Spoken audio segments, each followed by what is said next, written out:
happened to him. Because Armstrong knew that he cheated his motherfucking way up there. The right way. He had doctors and waiting in the lobby and giving up phone calls.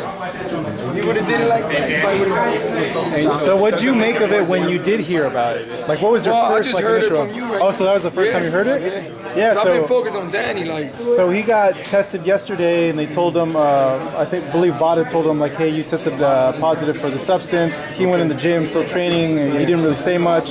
Today, the New York Commission said, hey, no. You failed. We're not going to license you.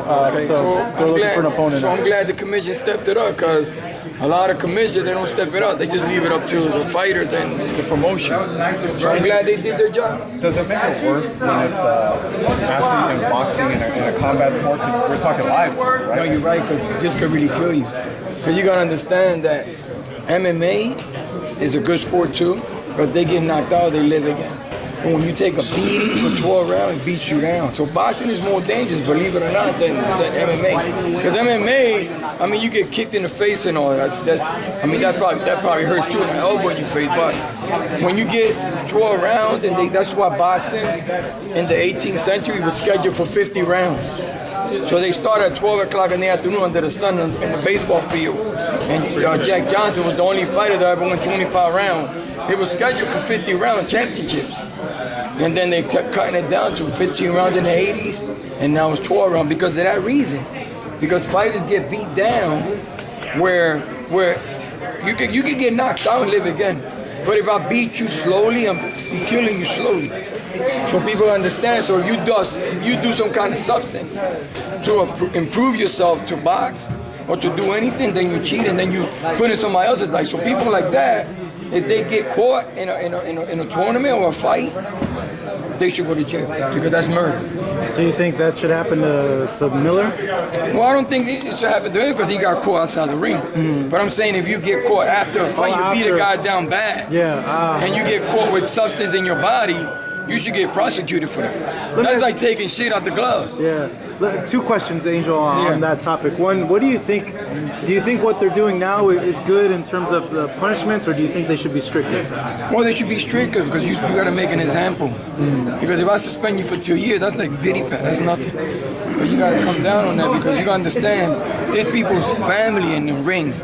So you got to understand when people talk about fighters and they'll bash an opponent, or you get a loss, you get bashed, like you no good. You got to look at the sport. Like people go in there. You remember these guys sign a contract before they go into a bout.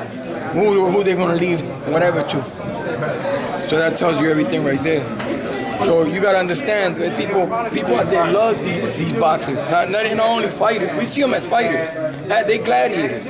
Because it takes a real gladiator to get in there and knowing. Because if I tell you let's fight, you be like, yeah, you hyping it up. And when I'm not looking, you're going to tell your homie, yo, stop it before we go outside. Because God didn't make us to fight. God made us to be lovers and breed.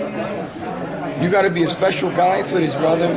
That's why you guys got them cameras in your hand. Y'all got all the power right here. Because people listen to you guys. And you guys need to talk good about great fighting and talk good about guys that probably caught an L on a bad night. So when you guys bash these guys, because people listen to you guys. A lot of people don't know the sport. So y'all teaching these guys. Or the people out there, ladies, women, whatever. They learning from you guys because y'all got the power in your hands right here. This is the power of the future right here. Cameras and cell phone. So learning from you second, right now, man. Well, you're right. That's why I'm saying it. I want people to know the sport. Huh? The second question is, how rampant do you feel this problem is in boxing? Do you feel it's very rampant, or do you think it's getting better? Well, it's out there. I can't say how if it's 90%, 70%, 50%. They out there, especially other countries. At least America's doing something about it. Because you got to understand what happened to the Olympics. The Russian teams, they all got busted. So how many medals did they get? You understand? Like how many medals that we know that they got off the shit? So it's a step. I mean, they doing something. The WBC started it. So, you know, you got to be in the top 15. You got to get doping. Proper time. Yeah, you got to get doping. The WBC, if you ain't doping the top 15, you ain't fighting for the buckle. So that's a great thing because you got guys like Danny, clean guys like him, 100% athlete right there. Danny's 100% athlete. I want you guys to understand. I'm not saying because he's my son. I'm telling you because Danny don't drink, he don't smoke hookah. He don't do none of that shit. No hookah? Hiding on 420. Not even dog. He said, oh, shit. Not even hookah. Listen, you know, you smoke a hookah, it's like smoking 20 cigarettes. That's what they said. Yeah,